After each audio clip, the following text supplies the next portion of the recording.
I think the Reclaim the Streets movement was significant in the sense that it created a kind of direct action movement which was militant and was expressing a demand for the streets, or in its version in Italy, for example, I have in mind, they call it Reclaim the Commons, which have broadened the demands, not just,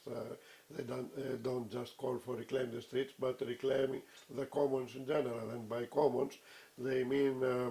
not only rivers and lakes and so on, but they even include in it education, for example. They say this is a kind of common good, and you could not privatize therefore education, or the same with health and so on. So I think that the Reclaim the Streets movement in this sense had the potential to raise the level of consciousness in order to for a movement to be created that would become a real, if you like, anti-globalization movement, because at the moment we don't have such a real anti-globalization movement. But on the other hand, I think that I have actually personal experience, because I had some meetings with people who were involved in this movement. On the other hand, I think that this kind of movement, unless they become part of a broader political movement, a broader mass political movement with anti-systemic demands and anti-systemic strategy, that is how we move from here to there, and how we create new institutions, how we create a new society, in other sense, unless they manage to become parts of such a broader movement, I think they are bound to fail, because it's relatively easy for the state to either smash these movements when they are marginalized, or to exploit them. For example, I know the Let's movement, the movement to abolish money between unemployed people who could use a computer and exchange services and so on. I know how this movement was, which in a sense is very similar to the Reclaim the Common movement, that is, in a sense, was expressing the same kind of mentality and demand.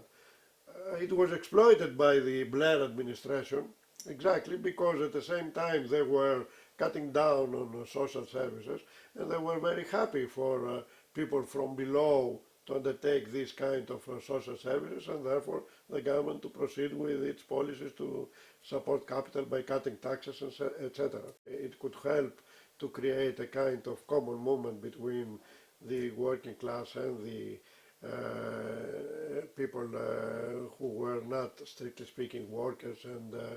should take part in a broader movement, because I do believe at the moment, I do believe that today we need a broader kind of class analysis than the traditional Marxist class analysis. I do believe that power structures today are not just economic structures, although economic structures are of course the main structure, but still there are other structures which create significant conflicts, like for example the ecological issue and other social issues and so on.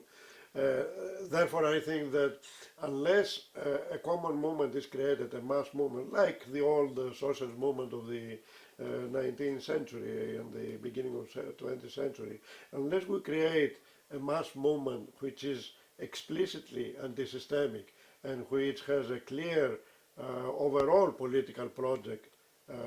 to abolish the present institutions and create new institutions which secure the equal distribution of power, in other words, the negation of power structures,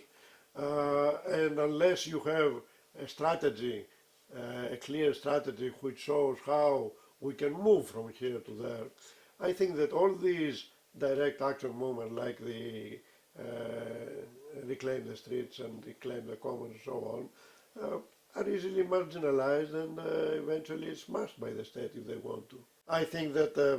in most people's memory, the anti-globalization movement is considered to be the Seattle conflict there. And I think that as it started, the anti-globalization movement in Seattle, it was very promising, because I think that at that time there were the anti-systemic, as I call them, trends within the anti-globalization movement were very strong, and I would say perhaps the dominant ones. Uh, However, since then, the movement, as it developed particularly in Europe with the creation of the World Social Forum and so on, it changed direction. That is, then it became a kind of reformist movement which not only was raising just reformist demands in contrast to the demands of the people in Seattle who were calling directly, explicitly for the abolition of capitalism and globalization and so on. But instead they were started to talk about vague demands like another world is possible and so on, without clarifying what is this other world. That is, how you can persuade the people to move from the present system when they don't know what you're talking about, particularly when they have in mind the failure of the actually existing socialism, because this is a very significant drawback to the anti-systemic movement process, and we have to take into account that people, by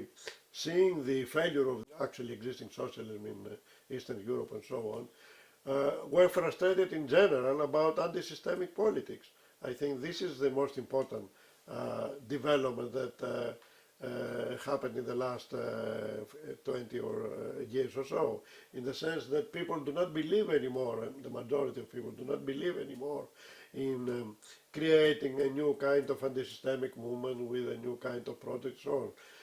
And the result of this is that, for example, the World Social Forum and its branches everywhere simply restricted themselves to reformist demands without any kind of political project and demands for systemic change. And at the same time, of course, the elites took very significant steps in order to avoid any kind of repetition of events like Seattle. We saw what happened in Genova, and since then, whenever there is a summit of the elites, now you cannot even approach them in the distance of kilometers and so on. So even the direct action element that was obvious and significant in Seattle and later on in Genova, even this disappeared, and that's why you have today the paradox, because it is a very important paradox, I think, that in the midst of the deepest capitalist crisis since the interwar years, since the 1930s, the anti-globalization movement is non-existent. How we could explain this paradox, that is that at this time, at this very time where there should have been a very strong anti-globalization movement to show why we have this crisis, why people now pay with their jobs and with their standard of living and so on for the crimes of others, and why there is no movement to explain the causes of this crisis, the causes of in terms of globalization, and how we fight globalization by creating a new kind of, if you like, globalization which is controlled by people rather than by capitalists at present.